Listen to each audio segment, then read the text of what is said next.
વડોદરામાં ચાઇનીઝ દોરીના જથ્થા સાથે એકની ધરપકડ કરવામાં આવી છે। ડભોઈના વેપારી રિયાઝ ઉર્ફે પટાકી બાપુ ઇમ્તિયાઝ સૈયદની ધરપકડ કરાઈ।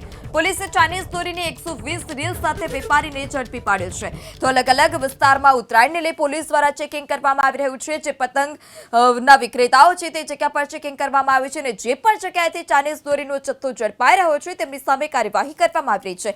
ત્યારે ડભોઈના વેપારી રિયાઝ પાસેથી પણ આ પ્રકારે ચાઇનીઝ દોરી મળી આવી છે। પોલીસે ચાઇનીઝ દોરીની 120 રીલ સાથે એક વેપારીને ઝડપી પાડ્યો।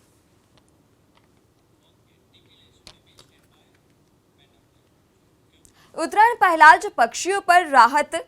વડોદરામાં પતંગની દોરીથી પક્ષી ઘાયલ। ઇજાગ્રસ્ત પક્ષીની વાઇલ્ડલાઇફ ટ્રસ્ટે સારવાર કરી છે।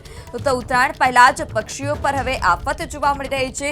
ઉત્તરાયણમાં ઘણા બધા જે પક્ષીઓ હોય છે તે પક્ષીઓ ઘાયલ થતા હોય છે અને ઘાયલ થવાને કારણે તેઓના મોત પણ નિપજતા હોય છે। ત્યારે ઉત્તરાયણ પહેલા જ વધુ એક પક્ષી ઘાયલ થયું છે। પક્ષીઓ માટે આફતરૂપી ઉત્તરાયણ જે છે તે જોવા મળી છે।